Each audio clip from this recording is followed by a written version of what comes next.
My name is Amelia, and I'm 30 years old. To anyone looking in from the outside, my life in this quiet little town probably seems perfect. I'm married to a good, kind man named Jacob. Our apartment is modest but always tidy, and I have a steady job at the town grocery store. My neighbors offer warm smiles when they see me, but they don't see the truth hidden behind my own. They don't know the silent weight I carry in my heart every single day.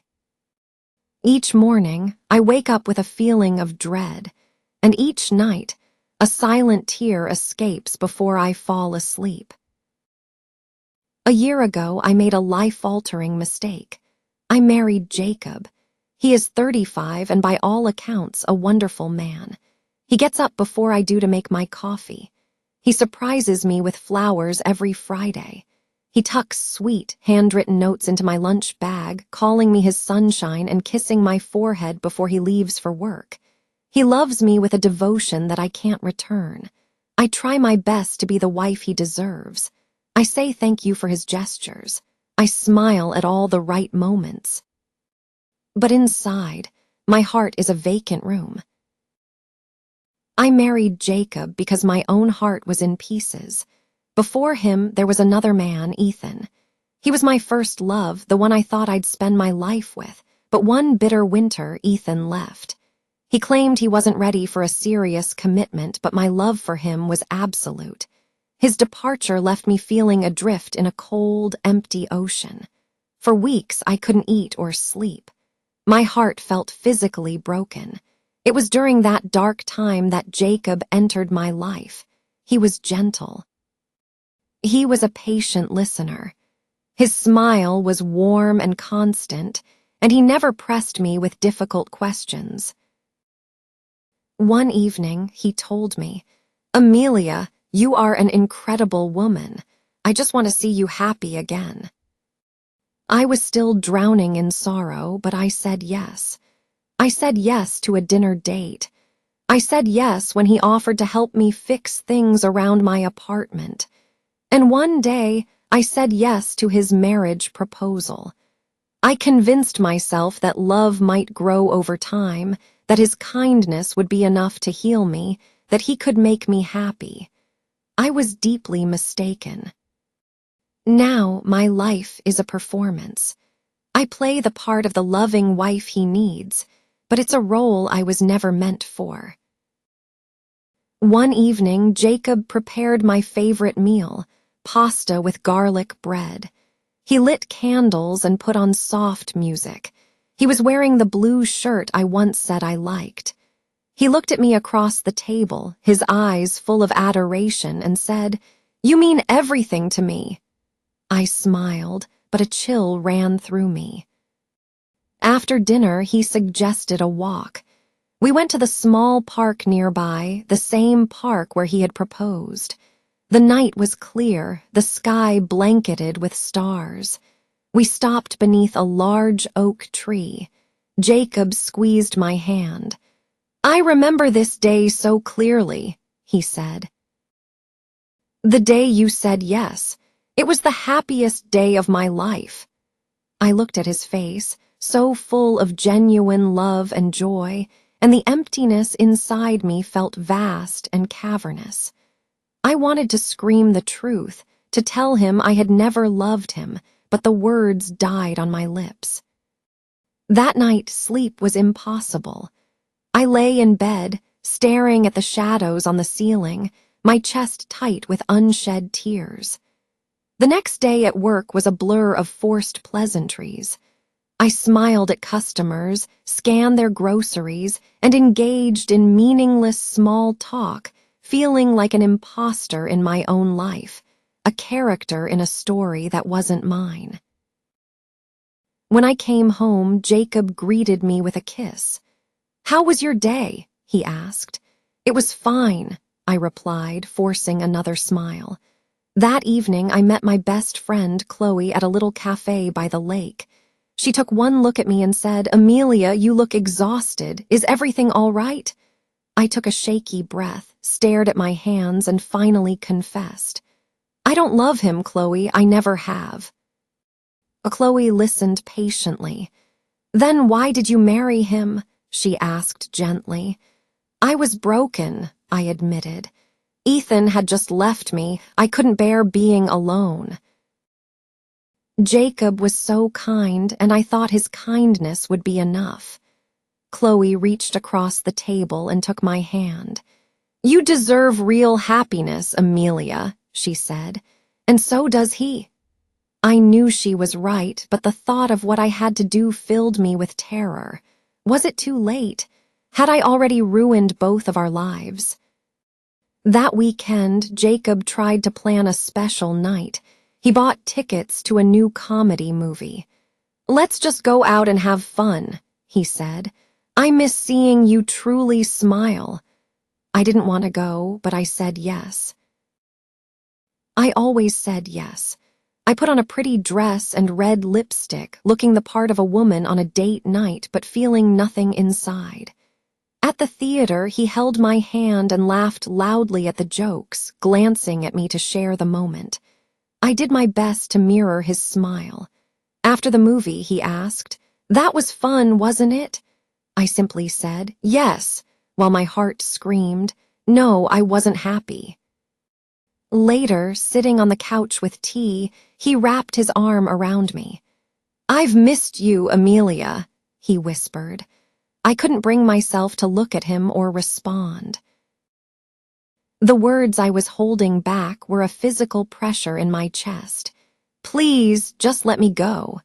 But I remained silent. The next morning, as Jacob cheerfully made breakfast, the weight of his efforts became unbearable. Each kind gesture felt like another crack forming in my fragile composure. I excused myself, went to our bedroom, closed the door, and finally let the tears fall. I opened my journal and wrote, "I am living a life that is not my own. Jacob is a good man who deserves a wife who loves him, and I am not her. Every smile I give him is a lie." I closed the book and looked at my reflection in the mirror. A tired, sad woman consumed by guilt.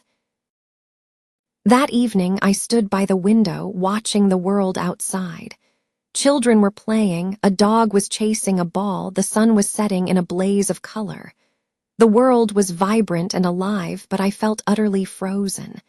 Jacob came into the room holding a small box. "A surprise for you," he said, handing it to me. Inside was a delicate necklace with a small gold heart. "This is my heart," he said softly. "It belongs to you." I wanted to break down, but instead I smiled weakly and said, "Thank you." I placed the necklace on the dresser, unable to wear it. Later that night, sitting alone in the darkness, I whispered to myself, "I can't live like this anymore." The next morning, Jacob was in the kitchen again, making pancakes. His smile was as warm as ever. "Good morning, my love," he said. My own smile was faint and fragile. His relentless kindness was both a comfort and a torment. That afternoon, I called Chloe again. "I feel trapped," I told her. "Every day I want to tell him the truth, but I'm too scared." Chloe's voice was firm but gentle. "Amelia, sometimes love doesn't grow. Sometimes it just isn't there. That's not your fault, but living a lie is a choice." A few days later, Jacob sat me down on the sofa. He looked nervous. "Amelia," he began, "can I ask you something personal?" I braced myself. "Do you think we should have a baby? I thought maybe it would bring us closer." My heart seized. A child with a man I didn't love. I couldn't look at him. "I'm not ready," I whispered, my throat tight. He nodded slowly, the hurt visible in his eyes. "Okay," he said softly. "I understand." He was still hoping, and I had nothing left to give him. That night, my journal entry was desperate. "A child won't fix a broken foundation. It will only create another life to be caught in our sadness. I am drowning in his kindness." The following days were heavy with unspoken words. The silence in the apartment was deafening. One Sunday evening, while Jacob was asleep, I quietly packed a small bag with a few clothes and my journal. I stood at the front door, my hand trembling on the knob. I looked back at his sleeping form, so peaceful and unsuspecting. I couldn't do it. I dropped the bag, sank to the floor, and cried silently into my hands. I couldn't bear to hurt him, but I was destroying myself. The next day I met Chloe at the cafe. The sky was overcast and gray. "You look terrible," she said bluntly. "I feel like I'm in a box with no air," I told her. "I'm so afraid of what people will say that I'm selfish for hurting such a good man." Chloe leaned forward. "This is your life, Amelia. No one else's. Your unhappiness is real. And Jacob deserves the truth, no matter how much it hurts." Her words gave me the final push I needed. That night, I sat Jacob down at the kitchen table. My hands were shaking as I poured us both tea. "I need to tell you something," I began. He looked at me, his eyes wary. I took a deep, shuddering breath. "Jacob, you are a kind and wonderful man, but I don't love you. I never have."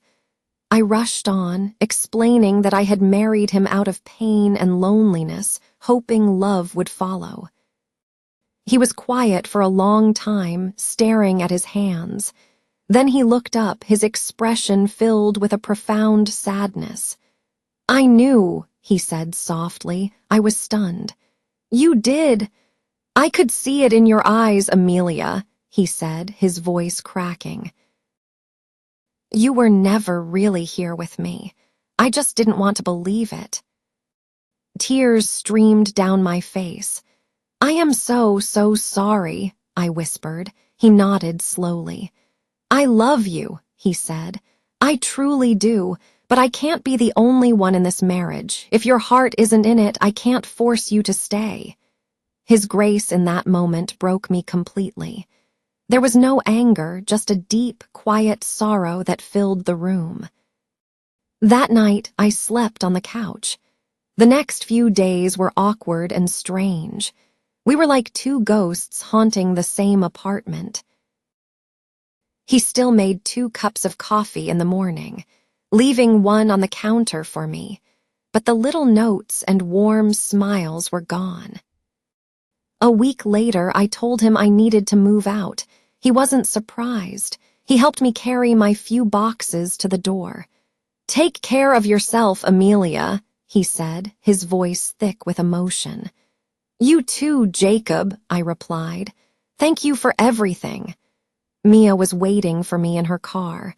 As we drove away, I didn't look back. At Mia's apartment, I finally allowed myself to grieve. Not for the loss of the marriage, but for the pain I had caused and the year I had lost. The days passed slowly. I took long walks, started a creative writing class, and slowly began to piece myself back together. Writing became my therapy. I poured my guilt, my sadness, and my faint hopes onto the page. One evening, I wrote in my journal, "I lost love before I ever truly found it, but now I am finally finding myself." A few months later, I got a message from Jacob. He told me he'd started a cooking class and was doing okay. I replied, telling him about my writing class and wishing him peace. It was a kind, quiet end to our story. I eventually found my own small apartment, painting the walls a cheerful yellow. Some days were still lonely, but they were honest. I still hoped Jacob would find a woman who could love him the way he deserved to be loved. One day, I found the gold heart necklace. I held it for a moment, then placed it in a box with a short note. "Thank you for your kindness. I couldn't wear this, but I will never forget it." I gave it to Mia to return to him. As the seasons changed, I did too. My smiles became genuine. My laughter felt real. I was no longer an actress in my own life. I looked in the mirror and saw a woman who had made a terrible mistake, but who had also found the courage to correct it. My story isn't a happy one, but it's real. And I've learned that living your truth, no matter how difficult, is the bravest thing you can ever do. Never build a life on a foundation of pain. Never lie to your own heart. It's okay to make mistakes, and it's always okay to start again. Being honest is the first step toward healing.